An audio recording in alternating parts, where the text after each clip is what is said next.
ceux qui n'étaient pas à la fête de la baignoire dans les Cévennes l'année dernière, je les informe que moi j'y étais pour parler de la protection juridique de la baignoire. Est-ce que vous m'entendez bien? Oui. Et je suis aujourd'hui devant vous pour parler encore de la protection juridique de la baignoire. Alors, je ne dis pas ça parce que je suis lassé par le sujet, mais c'est malheureux en fait. C'est malheureux à deux titres. D'abord, c'est malheureux pour vous, parce que vous allez devoir m'écouter pendant 1 heure. Et puis, c'est malheureux parce qu'évidemment, si on en est encore à spéculer sur la protection juridique de la baignoire, c'est qu'on ne l'a pas encore. C'est qu'on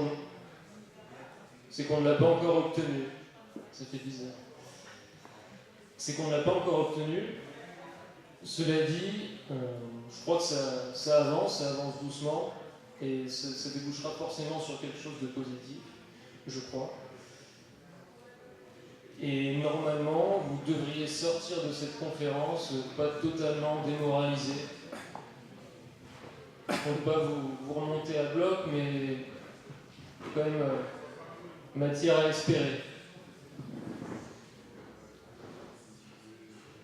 Pour la petite histoire, je me suis intéressé à la protection juridique de la baignoire dans le cadre de ma maîtrise de droit de l'environnement à l'université Lyon 3. Et dans la foulée, c'est l'association Polynis qui m'a commandé une étude sur la question pour le compte des conservatoires de la baignoire de France. Alors, depuis la fête de la baignoire de l'année dernière, j'ai poursuivi mes recherches. J'ai été aussi obligé d'actualiser mes travaux, puisqu'il y a eu quelques nouveautés dans l'actualité juridique. Bon, on pourrait faire une thèse sur la question, mais on s'est dit on va les terminer, ces travaux, donc ils sont terminés aujourd'hui. Ils seront bientôt mis à la disposition du public. Et c'est le moment où je prends pour la première fois la télécommande. Donc la protection juridique de la baignoire. Dit comme ça peut faire un peu bizarre. Et d'ailleurs, quand j'en parle à des amis juristes qui connaissent rien à l'apiculture et qui sont pas vraiment écolos, je vous cache pas que je passe pour un véritable original. Alors ils me disent, écoute Pierre, arrête tes conneries, reviens faire un peu de droit fiscal, du droit des contrats publics, ça te fera du bien, parce que là tu files du mauvais coton, mon pauvre. Puis je leur dis non, c'est vraiment une affaire sérieuse. C'est une affaire sérieuse, et je leur explique pourquoi en France aujourd'hui, il y a des gens qui demandent au pouvoir public de protéger la baignoire. Et ils m'écoutent. Alors je dis aujourd'hui en France, mais c'est un peu réducteur. C'est réducteur d'abord parce que c'est une demande ancienne, la protection juridique de la baignoire. Alors si vous ouvrez le journal officiel de la République française du 22 mars 1978, vous trouverez la retranscription de l'intervention à l'Assemblée nationale d'un député Benoît, qui interpellait le ministre de l'Agriculture de l'époque, le ministre Méhaignerie. Et qu'est-ce qu'il lui disait? Il lui parlait de la valeur de la race locale de la baignoire, de la difficulté de la préserver de la pollution génétique, on en parlait déjà en 1978 donc, et surtout, il plaidait pour que soit déterminé, je cite, pour que soient déterminées en France des zones protégées ayant une superficie très étendue, dans lesquelles l'introduction d'abeilles serait sévèrement contrôlée et où seraient installés des centres de sélection et de fécondation de l'abeille locale. C'était déjà un projet costaud et qui ressemble à deux bouts d'eau à celui qui est porté aujourd'hui, me semble-t-il. 1978. Et puis, il faut aussi dire que ça fait longtemps que les autorités françaises semblent avoir compris l'enjeu de la protection de la baignoire, semblent s'en soucier, et parlent même d'établir des zones conservatoires protégées.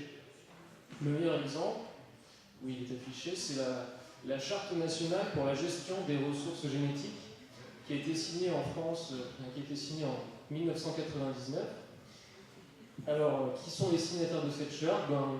Quelques personnes, par exemple le ministère de l'Environnement, le ministère de l'Agriculture, le ministère de l'Éducation nationale, de la Recherche, de l'Aménagement du territoire, le Muséum national d'histoire naturelle, le CIRAD, pardon pour les sigles, l'INRA, enfin de très hautes autorités. Et dans cette charte, on trouve aux surprises un chapitre sur l'abeille noire.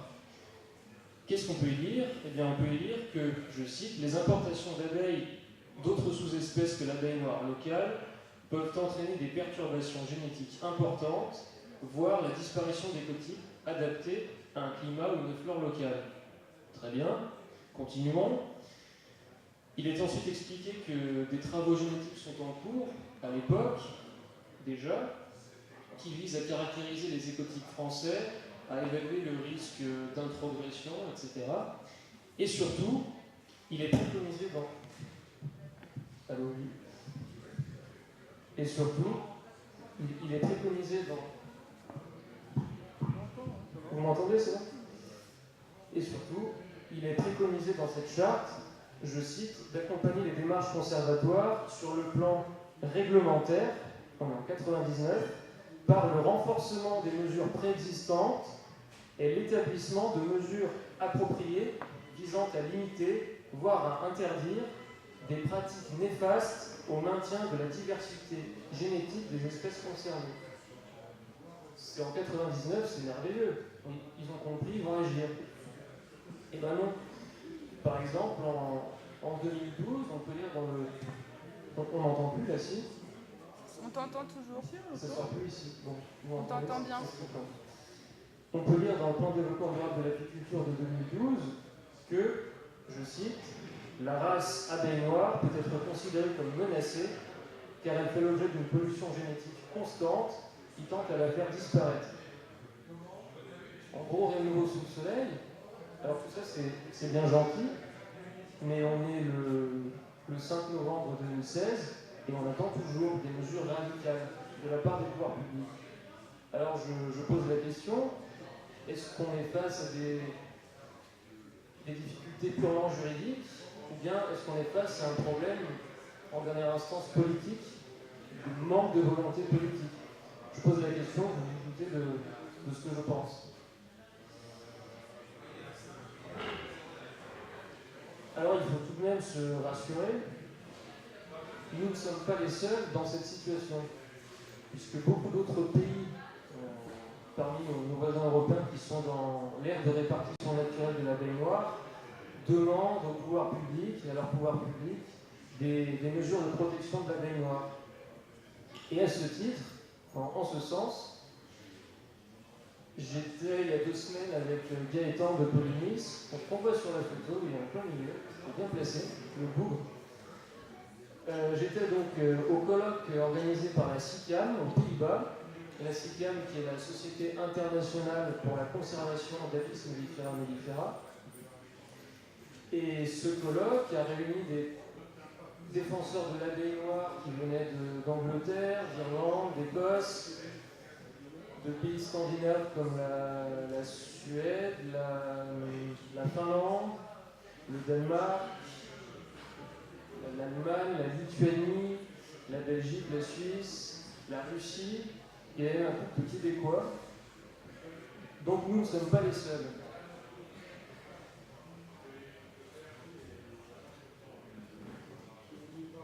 Alors on me dira, on pourrait me dire, ton étude là, sur la protection juridique de l'abeille noire, elle ne sert à rien, puisque le moyen juridique pour protéger au moins les conservatoires d'abeilles noires existants, on le connaît déjà. Il suffit qu'un maire et qu'un préfet prennent un arrêté. Et pour cause, en France, on a déjà 3 îles qui sont réservées à l'abeille noire par ce biais. Donc sans rentrer dans le détail de ces 3 arrêtés, ils interdisent en principe, par principe, les introductions d'abeilles, sauf si elles sont noires. En tout cas, les introductions d'abeilles sont strictement contrôlées. Donc il s'agit de l'île d'Ouessant, arrêté municipal de 91, l'île de Belle-en-Mer, arrêté préfectoral de 2008, et puis l'île de Groix, avec un arrêté municipal de 2008. Alors, Les membres du Conservatoire de Groix m'ont donné de la documentation tout à l'heure, qui est ici, vous pourrez la consulter si le cœur vous en dit. Donc c'est 3 îles réservées à la baignoire, et puis j'ajouterais, je ne sais pas si vous êtes au courant, l'île de la Réunion, puisqu'avec un arrêté préfectoral tout récent, du 24 mars 2016, le préfet de l'île de la Réunion a interdit toute introduction ou importation d'abeilles vivantes du genre Apis sur l'île de la Réunion, notamment, je cite, pour la préservation du capital génétique de l'abeille réunionnaise. Alors, l'abeille réunionnaise n'est certes pas l'abeille noire, et c'est un mélange, je crois, d'abeilles indiennes, d'abeilles africaines, mais c'est un écotype qui est protégé par arrêté. Et bien moi, je répondrais à ces gens qui me diraient, mais ton étude, elle ne sert à rien, que le problème est que ces arrêtés sont sans doute illégaux. Pourquoi? C'est très simple. Il semble que dans le droit français, il n'y ait aucun texte qui donne au maire et au préfet la compétence pour décider que telle abeille pourrait être élevée dans toute partie de leur circonscription, que telle abeille ne pourrait pas être élevée dans toute partie de leur circonscription. Question de compétence. Évidemment, l'administration est soumise au droit, donc à partir du moment où l'administration sort de sa compétence, on rentre dans l'arbitraire, en général, c'est pas drôle. Bon, il s'agit que d'abeilles, mais question de démocratie. Donc, il y a un risque réel que ces arrêtés soient un jour annulés par un tribunal administratif. Alors, me direz-vous que faire? Eh bien, ça tombe bien, je suis là pour vous dire 2-3 choses là-dessus. Il y a, je pense, 3 pistes. Voilà. Il y a 3 pistes. D'abord, il y a dans le droit français des dispositions qui pourraient peut-être servir telles quelles, en l'état, à protéger la baignoire ou les conservateurs de la baignoire. Ensuite, il y a dans le droit français des textes qui sont clairement inutilisables pour protéger la baignoire et les conservatoires, mais qui pourraient être adaptés à la faveur de modifications réglementaires ou législatives, et qui pourraient ensuite servir à protéger la baignoire. Et puis, la troisième et dernière solution consisterait tout simplement à mettre en place un dispositif juridique nouveau et spécifique à la protection de la baignoire. Et ce dispositif pourrait prévoir, à tout hasard, la possibilité pour les autorités administratives, des autorités administratives qui pourraient désigner précisément de créer des réserves d'abeilles noires.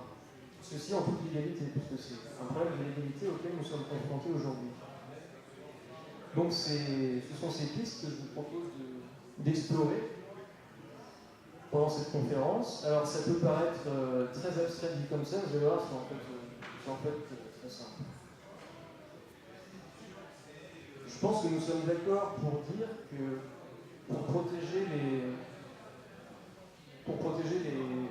les populations d'abeilles noires, ou moins les cheptels d'abeilles noires, il faudrait créer des réserves d'abeilles noires. En droit français, on a 2 outils qui servent à ça. Je pense que vous les connaissez.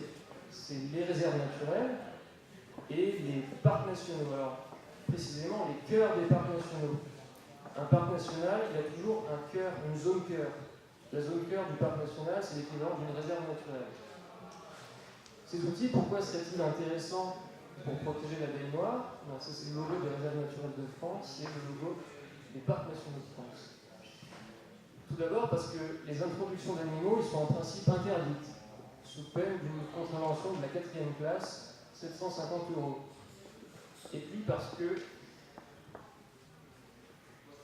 les autorités de ces espaces peuvent soumettre les activités pastorales, l'apiculture est une activité pastorale, nous sommes d'accord, à un régime particulier, voire à prohiber ces activités pastorales, de même que toute action susceptible de nuire au développement naturel de la faune. Et là, c'est une contravention de la 5e classe qui peut aller jusqu'à 1 500 € d'amende. Ça commence à faire mal au porte-monnaie. Le problème, c'est que le Code de l'environnement a prévu les réserves naturelles et les parcs nationaux comme des outils de protection de la nature. Qui dit protection de la nature, dit notamment protection de la faune. faune sauvage, animaux sauvages. On ne parle pas d'animaux domestiques.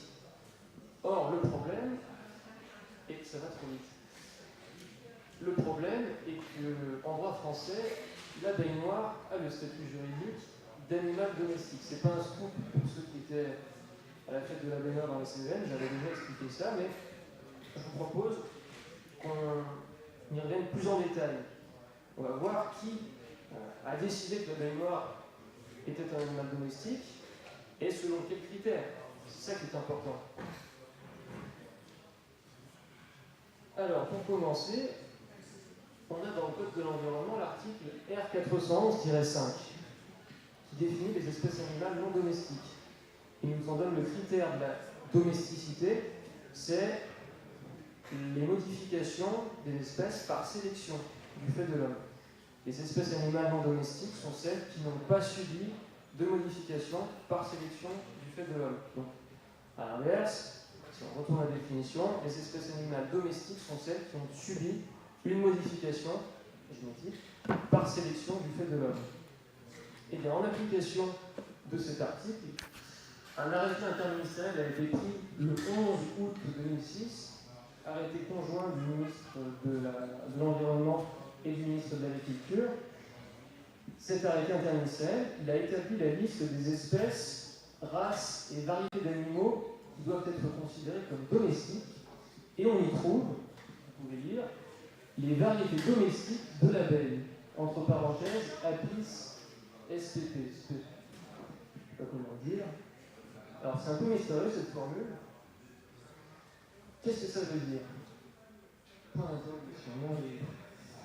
Alors d'abord, pour ceux qui ne seraient pas latinistes et ni scientifiques, l'expression Apis SPP point, ça veut dire toutes les espèces du genre Apis. Est-ce qu'il y a des scientifiques dans la salle qui me contredisent là-dessus? Il n'y a pas de scientifiques, tant mieux.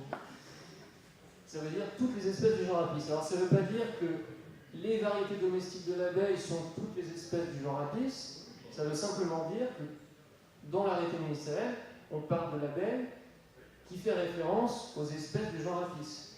Donc quand on parle de l'abeille dans l'arrêté ici, on ne parle pas des abeilles sauvages, abeilles sauvages, des abeilles solitaires. Vous connaissez le mégachile, la rotundata, la jolie colette lapin, toutes ces abeilles solitaires, on les écarte. On parle des espèces du genre Apis. Alors c'est bien gentil tout ça, mais ça ne nous avance pas beaucoup.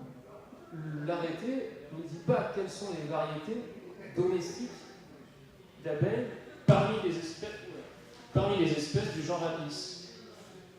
Alors, ils sont gentils, les ministres, ils ont quand même donné quelques définitions dans le dit arrêté. On va les voir ensemble. Alors d'abord est définie l'expression variété domestique. Une variété domestique, c'est une, vous pouvez lire avec moi, une population animale sélectionnée constituée d'une fraction des animaux d'une espèce ou d'une race que des traitements particuliers de sélection ont eu pour effet de distinguer les autres animaux de l'espèce ou de la race par un petit nombre de caractères dont l'énumération définie de modèle. C'est un peu lourd dit comme ça, mais on comprend déjà que la variété domestique, c'est pas forcément l'entièreté d'une race, l'entièreté d'une sous-espèce ou d'une espèce. Ça peut être une partie des animaux d'une sous-espèce, d'un écotype, bref, vous l'avez compris. Ensuite, cet arrêté de 2006 a défini l'expression population animale sélectionnée. Qu'est-ce qu'il faut entendre par là? Une population d'animaux qui se différencie des populations génétiquement les plus proches par un ensemble de caractéristiques identifiables et héréditaires qui sont la conséquence d'une politique de gestion spécifique et raisonnée des accouplements. Il y aurait matière à interpréter ça. Donc, l'arrêté définit les animaux domestiques, je cite, comme ceux appartenant à des populations animales sélectionnées ou dont les deux parents appartiennent à des populations animales sélectionnées. Le spectre est quand même assez large. Alors, eu égard à ces définitions, il pourrait y avoir en théorie, parmi la sous-espèce Apis mellifera mellifera, des variétés de l'abeille noire qui seraient des variétés domestiques du fait de l'influence de la sélection du fait de l'homme, et le reste serait sauvage, en théorie. Ça pose deux problèmes quand même. D'abord, vu ces définitions, est-ce que l'existence d'abeilles noires purement sauvages, qui n'ont jamais eu dans leur qui n'ont jamais subi de sélection, j'allais dire personnellement, c'est un peu abusif pour des animaux, personnellement, leurs ascendants, est-ce que c'est plausible? Est-ce qu'il y a encore des abeilles noires purement sauvages? On peut en douter, vu la période antédiluvienne depuis laquelle on pratique l'apiculture sur toute la surface du globe. Autre question, autre difficulté, en admettant qu'il y a encore des abeilles purement sauvages qui n'ont jamais vu l'homme de leur vie, ni des abeilles qui ont subi la sélection de l'homme, en admettant qu'elles existent, serait-on capable en pratique de les identifier scientifiquement? Damien dit non de la tête, je sais. Et serait-on capable de distinguer une variété domestique d'abeilles noires d'une variété sauvage d'abeilles noires? On va regarder les ailes, les pattes, la couleur, ça semble difficile quand même. David Sillet dit que oui. Il y aura débat tout à l'heure. Alors, on ne sait pas trop qu'en penser, mais je vous ai dit que l'abeille noire a le statut d'animal domestique. Je ne sors pas de mon chapeau, parce que finalement, le gouvernement a tranché de manière réaliste, et peut-être aussi un peu commode, puisque dans plusieurs arrêtés ministériels postérieurs à celui de 2006, l'espèce Apis mellifera, donc non seulement l'abeille noire, mais vous connaissez Carmitia et toutes les autres, l'espèce Apis mellifera a été qualifiée de domestique. En conséquence, que faut-il en tirer? Tout d'abord, que toute abeille qui appartient à l'une des sous-espèces de l'espèce Apis mellifera a le statut invariable d'animal domestique. Qu'elle soit dans une ruche, qu'elle soit au fin fond d'une forêt, dans un vieux châtaignier. Abeille domestique, animal domestique. L'autre chose à en tirer, c'est que, à moins que les scientifiques ne parviennent à démontrer qu'il existe des abeilles noires parfaitement sauvages, selon les critères législatifs et réglementaires qu'on vient de voir, il semble qu'il faille se ranger à cette qualification de l'abeille noire animal domestique. Et voilà, elle est très surprise d'y apprendre. Donc dans ces conditions,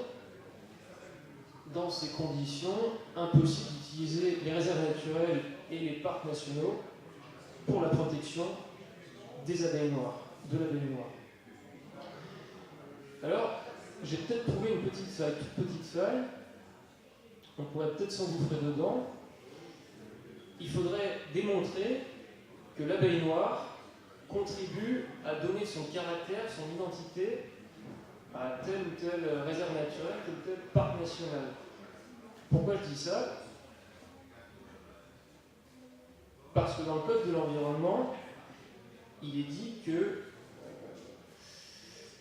les autorités d'une réserve naturelle ou d'un cœur de parc national pour faire simple, peuvent soumettre les activités pastorales à un régime particulier, voire les prohiber, comme on a vu tout à l'heure, de même qu'elles peuvent soumettre à un régime particulier, voire prohiber, toute action susceptible d'altérer le caractère du parc ou de la réserve. C'est plutôt flou comme expression. Le caractère, c'est quoi le caractère du parc ou de la réserve? Est-ce que ça ne permettrait pas de surmonter l'obstacle du statut juridique de l'abeille noire animal domestique? Je pense qu'il y aurait matière à argumenter là-dessus. Il faudrait essayer. A priori, on pourrait argumenter. Alors, c'est très incertain, très hypothétique, mais pourquoi pas? Alors, il y a bien sûr un inconvénient, c'est que ça ne pourrait pas marcher pour tous les conservateurs d'abeilles noires, parce que tous ne sont pas dans le périmètre d'un parc national ou d'une réserve naturelle. Mais il y a peut-être un coup à jouer là-dessus. Il est intéressant de noter que, contrairement à l'article L411-4, l'article L411-5 prévoit la possibilité de réglementer les introductions à l'échelle régionale, voire très locale, puisqu'il parle d'espèces non indigènes au territoire d'introduction. Or, il faut savoir que cette expression, elle a été spécialement voulue par le gouvernement parce qu'elle permettrait de distinguer notamment le territoire continental et les îles en matière d'indigénat. Donc c'est regrettable que cet article ne soit pas utilisable au profit de la baignoire. Reste l'article L411-6. Ça va, je ne vous ai pas perdu, c'est pas trop laborieux, un peu quand même. Cet article nous dit que lorsque les nécessités de la préservation du patrimoine biologique, des milieux naturels et des usages qui leur sont associés justifient d'éviter la diffusion d'espèces animales, sont interdits l'introduction sur le territoire national, y compris le transit sous surveillance douanière, la détention, le transport, le colportage, l'utilisation, l'échange, la mise en vente, la vente ou l'achat de tout spécimen vivant de ces espèces. C'est assez complet comme liste d'interdictions. A priori, cet article permet de lutter contre les abeilles étrangères qui posent problème en France. Et il faut remarquer deux choses. Certes, il n'est pas verrouillé par la condition de non-domesticité, mais il fait partie de la sous-section 2, dans laquelle se trouve aussi l'article L411-5, qui lui impose la condition de non-domesticité. Dès lors, deux hypothèses. Soit il y a incohérence entre -5 et -6, et se pose alors la question de savoir dans quel sens elle pourrait être corrigée. Est-ce qu'on fait sauter la condition de non-domesticité qui est dans l'article -5, ou bien est-ce qu'on estime qu'en fait cette condition, bien qu'elle soit non écrite dans le -6, elle est valable, ce serait logique. Soit, seconde hypothèse, il n'y a pas d'incohérence entre les deux articles, et donc cet article serait utilisable contre les abeilles étrangères, entre guillemets. Il y aurait quand même un petit problème, c'est que l'article 411-6 ne prévoit pas non plus que ces interdictions puissent être appliquées à une partie du territoire. Alors vous imaginez, si on décidait du jour au lendemain, les abeilles étrangères, on n'en veut plus en France, je pense qu'il y aurait une révolution d'apiculteurs. Donc c'est un article qui me paraît pas très praticable, du moins dans l'immédiat. Alors sachez que prochainement, l'association Pollinis ira au ministère de l'Environnement et de l'Agriculture, notamment pour obtenir un éclaircissement sur ces points auprès des autorités ministérielles. Donc un éclaircissement sur l'article L411-5-6, mais pourquoi cette condition non-domesticité? Vous ne trouvez pas que c'est stupide? On essaiera d'obtenir des réponses, et pourquoi pas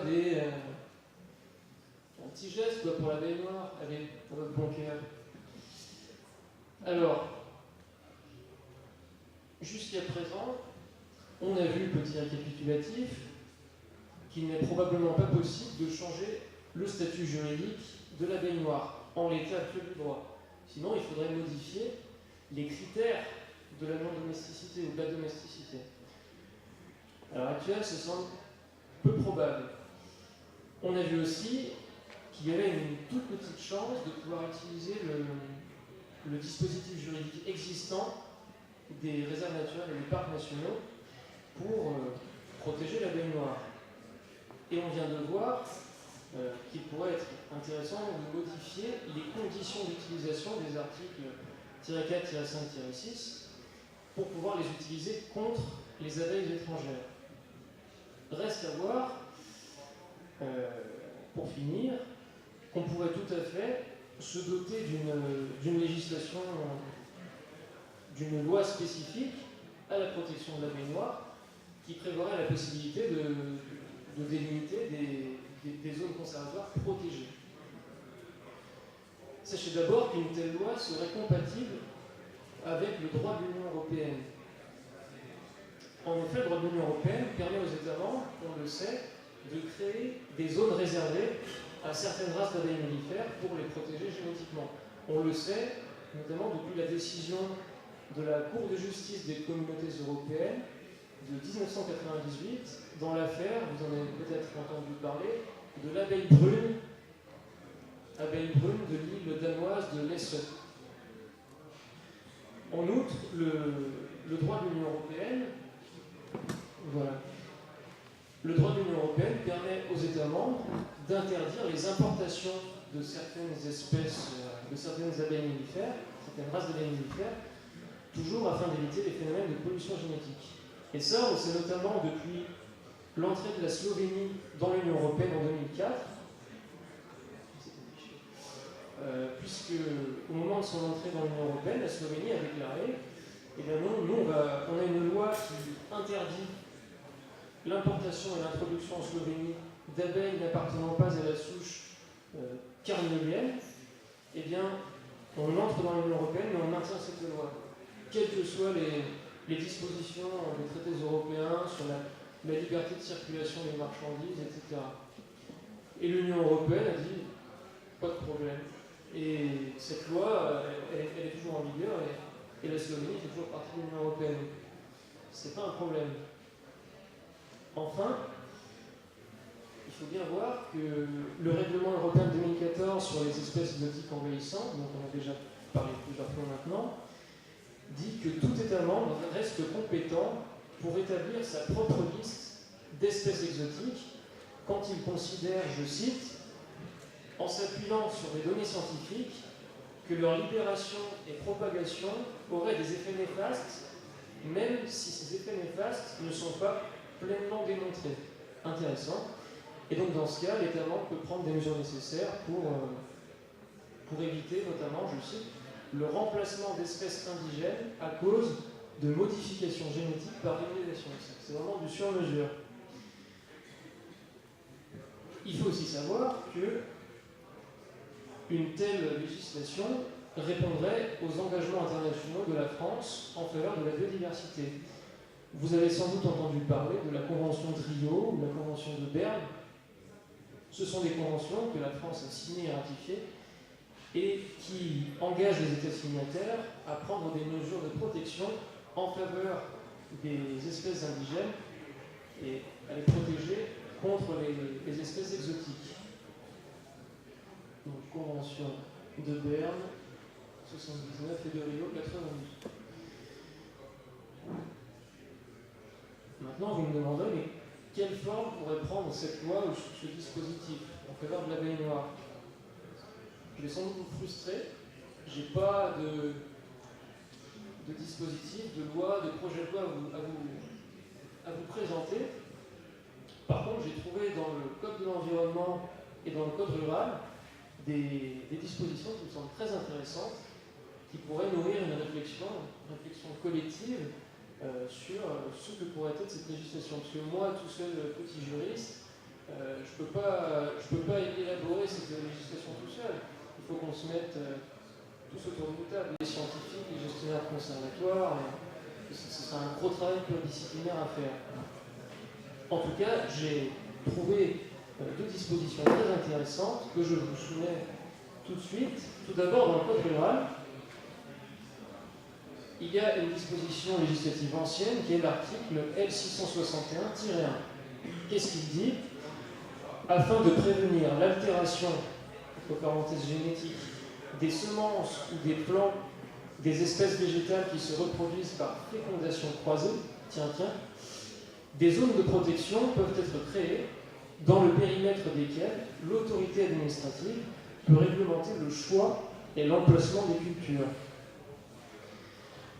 Ce qu'il faut retenir de cet article, sans rentrer dans le détail, c'est qu'il répond vraisemblablement à une problématique très similaire à celle de la conservation génétique de l'abeille noire, puisque en matière de pollinisation, qu'elle soit entomophile ou anémophile, pas de scientifique, toujours pour me contredire, c'est merveilleux, on va dire anémophile, les barrières ou les fils barbelés, ils ne retiennent pas les pollens, ils n'empêchent pas le vent de souffler, et ils ne retiennent pas non plus les insectes pollinisateurs.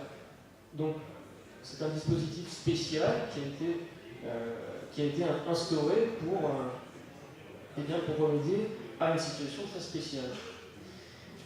Il faut aussi noter, il faut aussi retenir que cette compétence pour créer des zones de protection des semences et des plants, elle a été donnée au ministre de l'Agriculture. Il faut aussi noter que les préfets peuvent prendre des mesures complémentaires de protection, des mesures complémentaires réglementaires, des interdictions, des prohibitions, des choses comme ça. Et puis, très important, une zone de protection des semences ou de plants ne peut pas être créée sans qu'il ait été organisé au préalable une enquête publique. Une enquête publique, pourquoi ? Pour s'assurer, c'est ce qu'on dit, que tous les intérêts aient été pris en considération. Dans la zone, le projet de zone, il y a sans doute des gens qui sont contre l'établissement de cette zone et de la réglementation qui ira avec, des gens qui sont pour. On fait une enquête publique et puis on fait de la concertation, on discute. Attendez, vous allez voir, ça se passera bien. L'enquête publique. Ça, c'était pour la disposition intéressante du code rural. Il y en a une encore plus intéressante que j'ai trouvée dans le code de l'environnement. Dans le code de l'environnement, il y a un chapitre 5 intitulé « Dispositions communes aux parcs nationaux et aux parcs naturels régionaux ». Ce chapitre 5, il comprend en fait un seul article, qui est l'article L335-1, qui a été créé par une loi la loi de 2008 relative aux OGM, on parle d'OGM, et cet article, qu'est-ce qu'il nous dit ? Écoutez bien, les parcs nationaux et les parcs naturels régionaux peuvent, avec l'accord unanime des exploitants agricoles concernés, exclure la culture d'organismes génétiquement modifiés, d'OGM, sur tout ou partie de leur territoire, sous réserve que cette possibilité soit prévue par leur charte. Avec le texte sous les yeux, c'est la même. Alors, pour information, pendant les débats parlementaires sur le projet de loi biodiversité, qui a maintenant été promulgué en août dernier, un amendement a été déposé qui visait à modifier cet article L335-1 pour remplacer la condition d'accord unanime par accord majoritaire, plus facile et plus efficace. Malheureusement, cet amendement a été rejeté. Toujours est-il qu'on pourrait toujours imaginer une disposition de ce type qui permettrait de la même façon de réserver dans le périmètre d'un parc national ou d'un parc naturel régional des zones, une ou plusieurs zones, à l'élevage de la baignoire. C'est déjà les conservatoires, ils naissent d'un accord entre les agriculteurs qui disent bon, ici on va élever que de la baignoire et ça pourrait donner lieu à une protection réglementaire. Et cette disposition, donc en faveur de la baignoire, semblable, pourrait être placée à la suite de cet article L335-1, ce serait parfaitement sa place. Or, il me semble que ce ne serait pas idiot, puisque si je ne m'abuse, il y a beaucoup de conservatoires français de la baignoire qui se trouvent dans des parcs nationaux, les Cévennes, ou, pour le canif, dans les parcs naturels régionaux. Je pense que ce ne serait pas idiot, et là, il y a vraiment matière à enfoncer le coin. Et je crois qu'on arrive au bout du supplice. Merci.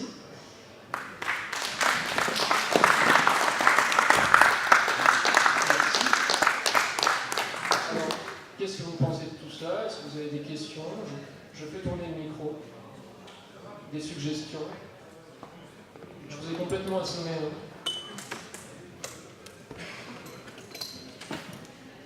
Y a-t-il des partisans de la baignoire dans la salle ?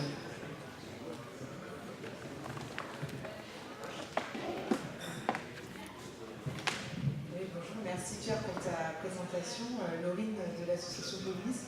Et du coup, à quand cette table ronde avec des représentants des parcs naturels, des agriculteurs, des scientifiques pour mettre au point en proposition d'amendement? C'est pas moi qui tiens l'agenda politique de Polynice, ni de la FEDCAL, je ne peux pas vous répondre, mais je souhaite que ce soit le plus rapidement possible. À mon avis, une table ronde sera très constructive. Quand, je sais pas, mais le plus vite possible, évidemment. D'autres questions, réactions?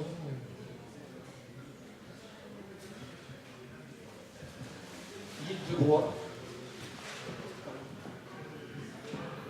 Bonjour. Alors nous, on n'est pas dans un parc, hein, donc j'espère que vous avez l'expliqué quand même. Non, je voulais juste une question par rapport à la SICAM. Donc il y a d'autres conservatoires en Europe qui s'intéressent à la baignoire. Est-ce qu'eux aussi recherchent une législation? Du coup, bah, tant qu'à faire européenne, tant qu'à mettre tout le monde dans le même panier, ou alors ils ne se sont pas trop posé la question. Voilà. Si, ils se la posent. Alors, il y a des pays, parmi nos voisins européens, il y en a qui ont déjà obtenu des pouvoirs publics une protection juridique. Par exemple, en Écosse, les îles de Colonsay et d'Oronsay ont été en 2014 protégées juridiquement. Ce sont de véritables conservatoires officiels de la baignoire écossaise. Il y en a d'autres, comme les Irlandais, la République d'Irlande, pas d'Irlande du Nord, la République d'Irlande, qui demandent ça depuis des années comme nous, des dizaines d'années, et qui n'obtiennent rien. Le gouvernement irlandais ne bouge pas.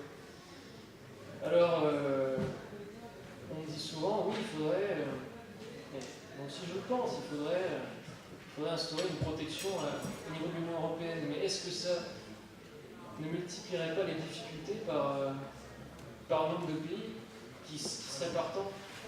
Quand on voit les difficultés qu'on a en France à faire entendre la voix de la baignoire, si on additionne cette difficulté en France et la difficulté en Irlande, comment mettre d'accord tous ces pays? Alors on pourrait recourir à la Commission européenne. Démocratiquement, on pourra en discuter. Mais oui, pourquoi pas une réglementation européenne? Je pense que ce serait plus sage et plus facile d'abord œuvrer en France, et après, pourquoi pas étendre grâce à l'Union européenne. Travaillons d'abord en France, il y a déjà du pain sur la planche. Voilà, Oui, j'ai raté le début de la présentation, mais quand vous parlez de protection, en fait, qu'est-ce que ça impliquerait? C'est-à-dire si on arrive effectivement à légiférer sur le sujet, après quelles sont les méthodes mises en œuvre pour la protection? C'est quoi? Comment ça se passe pour exclure d'autres espèces? Enfin, je ne sais pas comment ça se produit. C'est très simple. On établit des règles de droit qui interdisent, et puis quand on ne respecte pas la règle qui interdit, on se prend une sanction. Il faudrait définir les autorités compétentes pour élaborer ce règle de droit. Ce serait le ministre qui établirait des zones, ce serait le préfet, le maire, les autorités des parcs nationaux. Ensuite, il faudrait définir quelles sanctions s'appliqueraient, et aussi, bien sûr, d'abord, quelles seraient les aménagements à protéger. Mais vous parlez des formes que ça prendrait. Ça pourrait être d'abord une loi, puisque les autorités administratives, il faut bien avoir ça en tête, elles n'agissent que dans le cadre de leurs compétences. Leur compétence, elle est reconnue par la loi, après par la Constitution. D'abord par la Constitution. Ils ne peuvent pas sortir de leurs compétences. Donc si on leur donne cette compétence, par une loi, le législateur dit au pouvoir exécutif qui est là pour exécuter, clairement, il exécute les lois, c'est vous avez la compétence, donc on pourra établir, je ne sais pas, un arrêté préfectoral, un décret, un arrêté ministériel. Il y a tellement de possibilités. D'autres espèces d'abeilles qui sont déjà non, oui, qui ont décidé de protéger une zone, par exemple. Est-ce qu'il y a un processus pour faire en sorte qu'elles soient... On pourrait prévoir un système d'indemnisation. D'accord, vous avez la bugfast dans une zone où il n'y a que de la baignoire. Si on interdit la bugfast, ça va causer un préjudice, ça va vous léser. On prévoit une indemnisation, par exemple. C'est ce qui a été fait, je vous parlais tout à l'heure de l'affaire je n'étais peut-être pas là. Bon, au Danemark, il y a une île qui a été réservée à l'abeille brune. C'est en fait la baignoire, un écotype de la baignoire sur une île danoise. Cette île a été réservée dans les années 90 à l'élevage de cette abeille. Et sur l'île, il y avait des agriculteurs qui n'utilisaient pas cette abeille. Donc, conservatoire a dit d'accord, on interdit, mais on prévoit une indemnisation pour les apiculteurs qui seraient lésés.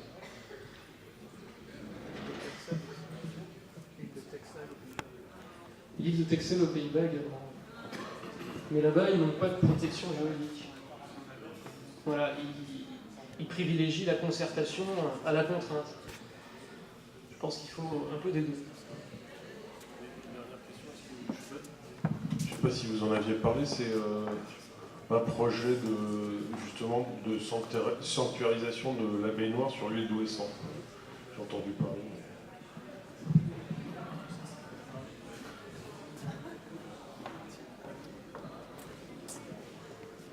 Est-ce que ça marche? Oui. Alors sur l'île d'Ouessant, c'est déjà le cas, du moins en apparence, puisqu'il y a un arrêté municipal de 91 qui interdit les importations d'abeilles qui ne sont pas noires. Le problème, si vous n'étiez pas là tout à l'heure, je vous le dis maintenant, cet arrêté est sans doute illégal, puisque comme je vous l'ai dit, pour agir, une autorité administrative doit avoir la compétence pour agir. Or, il semble qu'il n'y ait pas de texte en droit français qui donne la compétence au maire, puisque là c'est un arrêté municipal, pour décider que telle ou telle abeille ne peut pas être élevée dans sa circonscription, que sa circonscription peut être réservée à une race d'abeilles particulière. Donc il y a un arrêté, mais il est sans doute illégal. Et il y a une autre question qui aggrave le problème par rapport à Ouessant, c'est qu'à côté d'Ouessant, de l'île d'Ouessant, il y a une île qui s'appelle l'île de Molène, et sur cette île, il y a des apiculteurs qui voudraient élever les abeilles, mais pas l'abeille noire.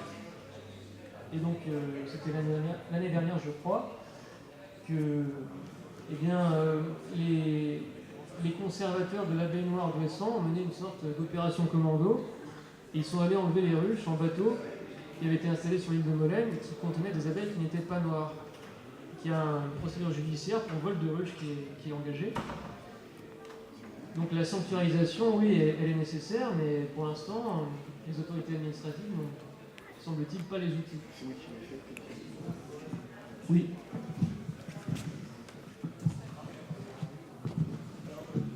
Juste une petite précision pour Ouessant. En fait, alors je vais parler pour eux, ils ne sont pas là. Ils avaient au départ donné des abeilles noires à un habitant de Molène. Et cet habitant, après, a importé d'autres races d'abeilles. Les Ouessantins ne sont partis que récupérer leur ruche, c'est-à-dire le bois.